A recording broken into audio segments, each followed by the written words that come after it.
All right, gang, check it out. Check it out. We're jumping right into the interview. We got Brett, vocalist from Vanlade, on the phone with us tonight. Brett, how you doing, man? Good, man. Thank you for having me on. I really appreciate it. Oh, dude, thank you for calling in and spending some time with us. Yeah. We're ready to rock and roll. Awesome, man. Awesome. So, dude, why don't you give us a little history on Vanlade, man? Tell us when it first started. How'd you guys come together?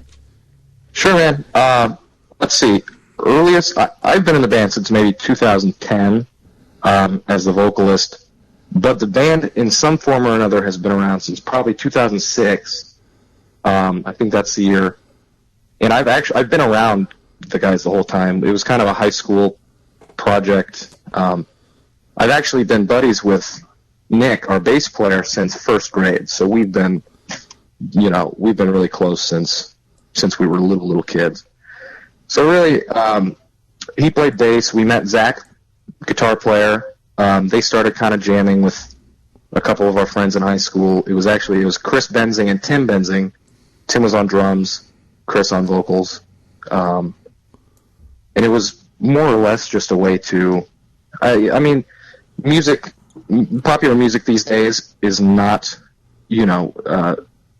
it's all, the popular metal is kind of like metalcore and death metal and stuff like that. Right. And I think the whole idea was just to make something a little more melodic, still heavy, and especially back then in 2006, there was nothing like, that was before the thrash thing had come back and bands like White Wizard and Holy Grail and, anything had even crossed anybody's mind. So it was kind of just a bunch of kids trying to play the kind of music that we really enjoyed. Cool, man, cool. And I joined 2010, and we've kind of just been going ever since. Awesome. So now, give us some insight on the songwriting, man. Would you say it's a one-person effort? Is it a group effort? It sort of shifted. When I joined, it was mostly... Zach's always been kind of the artistic front of the band. When I started, it was mostly him and Nick, and then I joined on, and right away I started writing the lyrics and the vocal melodies and everything like that. So that's kind of my input, and I help out with the arrangement and everything like that. This album we're doing right now, we're actually about to send it off for mastering, so it's almost ready. Rage of the Gods was, I'd say, 90% Zach's baby, and I kind of topped it off with the vocal melodies and everything like that.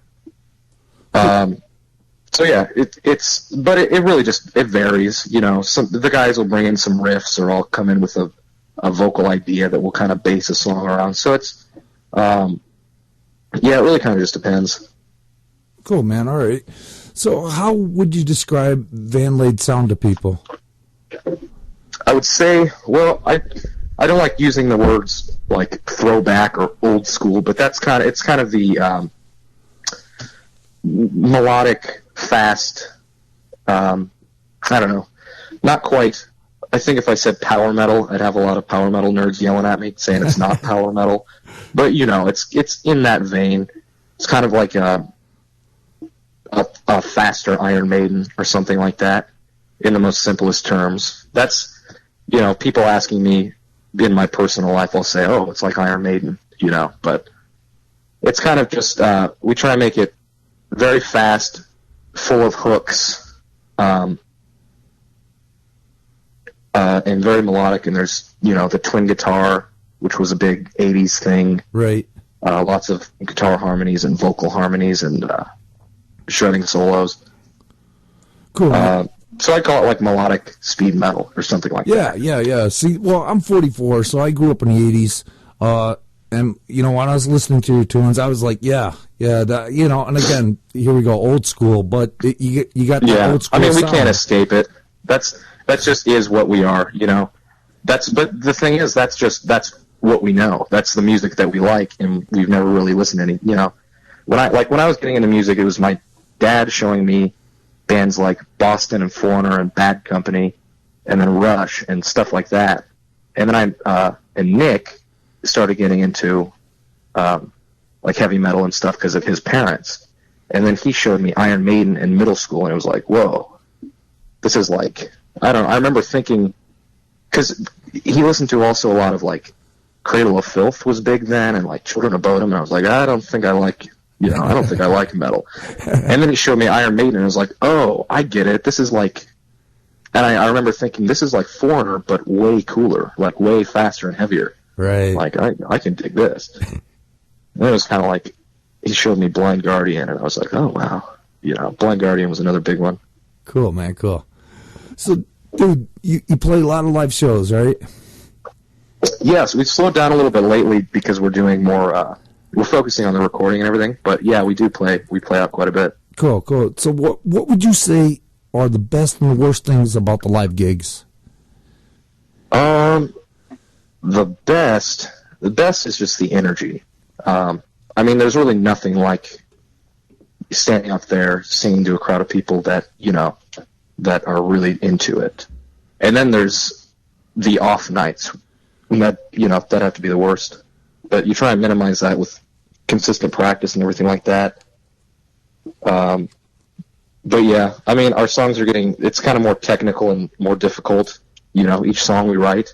So it's like, I hope we're practiced up. Cool, man. How about the strangest gig you ever played, man? The strangest. We played one show out in Topeka, and it was a place called, like, the Booby Trap or something like that. And, I mean, there was a decent crowd there, but it was kind of like a grindcore show or something like that. And that's not so weird for us, you know, because there's not a lot of bands like us around here. But the crowd just did not get it, and they were like 12 feet back from the stage, just, you know, like there was a force field. And it was like, okay, well. And then the next band came on, and they were like some, you know, super hardcore, like, grind band or something like that, and the crowd was just going nuts. So it was like, well, we tried. Sorry, Topeka. Dude. Well, the first song I want to play tonight, man, Blood Eagle. What can you tell us about the tune? That's one of our favorites. That's the first song that we, like, with me and when CC joined the band, that's the first song we all wrote together. And I think Cody was probably watching some History Channel thing and texted us, and he was like, Blood Eagle, look that up. Song title. And then, that's the first one I wrote the lyrics and melody for myself, and that's the first one that's the first collaboration of that era of Vanlade, and it's a pretty special song for us. Very cool. All right, listeners, check it out. This is Blood Eagle from Vanlade. We'll be right back with more Brett.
All right, gang. We're back with Brett from Vanlade. Brett, how's it going, man? Good, man. Cool. Hanging in there. Awesome. Again, thanks for hanging out with us tonight, man. Hey, my pleasure. So, dude, tell us a little something about yourself, man. Like, when did you first get into music? When did you know that this is what you wanted to do? Sure. Let's see. It was Nick, our bass player. He's always been a music guy. Like I said, it was him that got me into like Iron Maiden and Judas Priest and all that kind of stuff. And he's played bass. His uncle Johnny taught him bass when he was just a little kid. And I wasn't so interested when I was a kid. And then my dad started getting me into stuff like Foreigner and Boston. And I know it sounds kind of, because now I'm in a heavy metal band, but all that stuff had a big influence on me and all that. And then Nick showed me Iron Maiden, and it was like, wow, this stuff is cool. And I started kind of finding my own stuff with that, and Nick was into his own stuff with that. And eventually I got into Ronnie James Dio. I bought, there was this, what was it? It was like a Salvation Army down the street from my house, and they had a bunch of cassette tapes. And this is, probably 2005, so there's no use for cassette tapes. But right. I ate it up. It was like Dio, Accept, Yngwie Malmsteen, like someone awesome just dropped off a bunch of tapes, like some really cool stuff. And I got real heavy into Ronnie James Dio, and that was, I was obsessed and kind of just wanted to be Ronnie James Dio. And shortly after that, Nick and Zach had started what would become Vanlade. I think it went through a couple different, really early stages. And then their singer left a couple years later, and they were at that point still a pretty modest local band. Had only played a handful of like talent expos and things like that. And I think just from playing around, singing songs with Nick and Zach and all of them, I think they saw some potential, and they were like, hey, how would you like to try this? And the first song that I sang with the band was Wings of Fire, and that's one that's on our Iron Age album. You can actually download that whole album for free on Reverb Nation /Vanlade Official. But yeah, it was Wings of Fire, because that song had been kind of an earlier version of that song had been in their old sets, and I knew it, so I sing that, and they were like, "Oh, this could work." Cool, man. And that's kind of it. It was a lot of Ronnie James Dio. He hit me hard. And Rainbow. That's to this day in my top 3. Richie Blackmore and Rainbow. Yeah. Cool. So now you mentioned like Dio, Foreigner, Maiden, but who would you say are your personal musical influences, man? Let's see. My very, very favorite bands right now, and right now as in probably the past few years, those things don't change much for me, but Rainbow, really any era. Rush, I'm a Rush fanatic, and Van Halen. Van Halen's just great. But beyond that, I listen to a lot of like 70s, hard rock and 70s progressive rock and stuff like that. Even like the Eagles were one of, like, my parents played the Eagles since I was a little kid, and that stuff stuck with me, and I just love their harmonies and everything like that. Oh, but, yeah. But yeah, a lot of the stuff I listen to is less, I don't know. I'm big into like the 70s rock and stuff, and then I have a streak for like, 80s hair metal and stuff like that, and then of course all the 80s traditional metal like your Saxon, Motorhead, Vanlade. Jesus, that's my band. Iron Maiden. Vanlade was a big influence on me.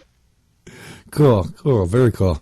So, dude, when you're not writing, playing out, rehearsing with the band, man, what do you do for a day off, man? What do you enjoy doing? What do I enjoy doing? Man, that's a good question. I enjoy playing with my dog. He's actually just hanging out back here. His name's Venom. I don't get a lot of days off these days. I work full time. I go to school. Really, I enjoy listening to music, and I just got a bunch of old school video game emulators on my computer. I've been enjoying that, like Super Nintendo and Sega Genesis. And, yeah. So I like the classic video games and stuff like that, and they're free now. It's crazy. I downloaded entire libraries on my computer for free. Oh God, I can't tell you how much I spent on the originals. Right? Yeah. Let's see what I got right now. I have NES, Super Nintendo, Sega Genesis, every game made for those systems, and then I have a PlayStation 1 that I just got, and those games are a lot bigger, so I have a handful of those games too. But cool, man, cool. Yeah. So what would you say is your most memorable moment so far with the band? We've had a lot. I mean, we've had quite a few personal success stories. We've played some really fun festivals like Warders Metal Fest in Ohio, the Ragnarocker Fest in Chicago. That was a really good one. I don't know. I'd say my favorite times are going out of town, and it's kind of just, I don't know. It's just a blast. Hanging out for a week or two, with your 4 best buds playing music. Cool, man, cool. So let's take it the other way, man. Do you have any Spinal Tap moments you want to share with us? Oh, man. There are too many Spinal Tap moments to think of. We're in the studio right now, and every little, every giant harmony we'll add, or every silly guitar, blazing guitar solo, or funny sound effect, our producer will go, God, this is Spinal Tap. It's just, I don't know. We like to do it. I don't know. We do it up when we do it, Go big or go home, right? Exactly. Yeah. Yeah. What's the, more is more, not less is more. Dude, the next song I want to play you referenced earlier, Wings of Fire, man. What can you tell us about this tune? Yeah. Wings of Fire is one the band had before I was in the band. I kind of, I don't know, I put my own touches on the lyrics that were already there, and my own, so I changed it up a little bit, but that's one of the oldest songs, and I think that's, besides maybe Life by the Blade, I think that's one of the first Vanlade songs that still exists to this day in any form. So cool. All right. And it's about dragons. That's all I got. Awesome, man. Awesome. All right, listeners, check it out. This is Wings of Fire from Vanlade. We'll be right back with more Brett.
All right, gang, we're back with Brett from Vanlade. Brett, how's it going, man? Good, glad to be here. Awesome tunes, brother. I gotta tell you, kick ass. Hey, thanks, man. We worked hard on them. So, dude, you're working on your next CD. Would you say the band has grown or evolved since your previous one?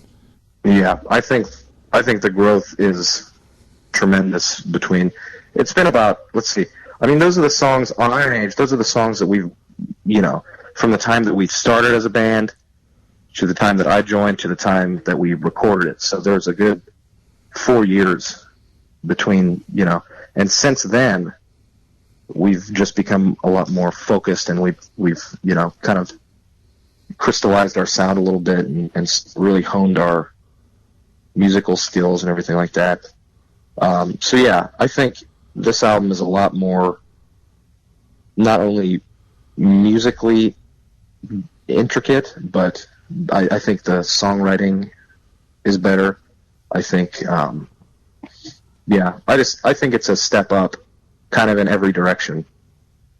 Cool, man. Well, that first CD a band always puts out, you almost learned the do's and don'ts from it. Yeah, exactly. And I'm happy with Iron Age, but this one is just I think it's gonna blow it out of the water. It's faster and it's catchier and it's, it's more dynamic and more dramatic. And like I said, I think we're all just way better players than we were back then. Not to mention the production. We're going to the really nice studio in town, Chapman, and it's all out of pocket. That's why it's kind of taken us a while. But we're doing that to ensure that it's, 100% to our satisfaction. So everything's 100% on this one. Awesome. Very cool. Very cool. Dude, what advice would you have for bands just starting out? Oh, man. I'm looking for advice myself. No, really, do it for yourself, not for,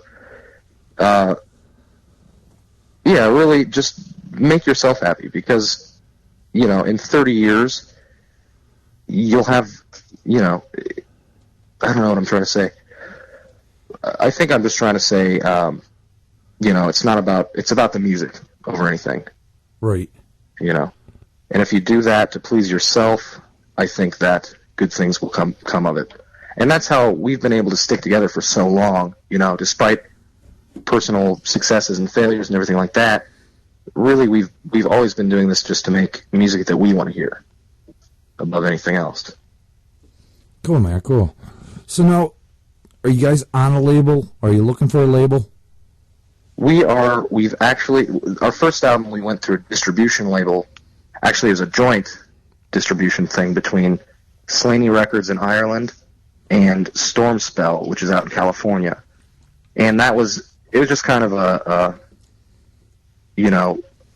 low damage kind of distribution deal. They pressed copies, sent us some, kept their own. And, this time we've actually just recently decided we're going to go independent stateside. And we're gonna press them all ourselves, and we're gonna hook up our own distribution and probably talk to different online distros and things like that to carry it. But at this point, it's looking like we're going independent, and we have all the tools, we have the internet. I think we can make it work.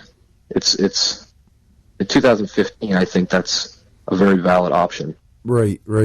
So, like one thing I always talk with the bands about is with the internet, it's almost a double-edged sword, man.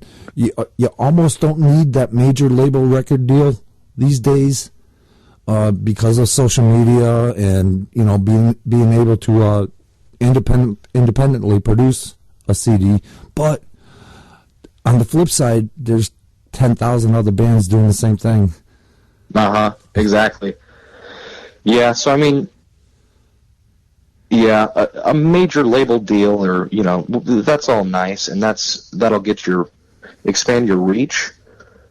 But it's like I said, it's just as valid to kind of, if you know what you're doing, I feel like you can make something successful for yourself, and you don't have to give. We spent all out of pocket just a ton of money on this album, and it's all from us. And I think that, signing that all away to somebody who, hasn't helped us with any of the production or anything like that, when really we've got all the tools that a label would use. We've got, we've got our own publicist, we've got the internet, we've got, there's plenty of online distribution options, things like that. Right. So I think that, we're gonna give it a shot with our own hands and see what we can do. Cool. And I like to think like the internet's more of a grassroots. It's more like the fans are more true than a record label shoving something down your throat and saying, "Hey, this is the flavor of the month, man." Yeah, really, it kind of puts power back in the hands of the artists more than anything. I mean, the money's, I don't know. I feel like success is harder to come by because it is a much bigger pool of talent, and to stand out is harder, as opposed to a record label will have their 10 bands they're pushing right then, and that's all you hear about. Now it's how many millions of, of bands that sound similar to us that we have to compete with. But, but then again, who's to say that's not just as many people aren't hearing us? Maybe they're probably just downloading it for free, honestly, but whatever. As long as they're listening. Right. I remember Iron Age, I looked on a torrent site just for fun, and it was like, 1,000 downloads, and it's like, wow. That could be $10,000 in my pocket, but at least it's 1,000 people listening. I was just going to say 1,000 people listening, yeah. Yeah. That might buy the next one. Yeah, well, maybe. Hopefully. Right? So, dude, what is the ultimate goal for the band? I think the ultimate goal is really just to keep honing our craft and making the best we can out of it. And we're all, and we put a lot of heart into it.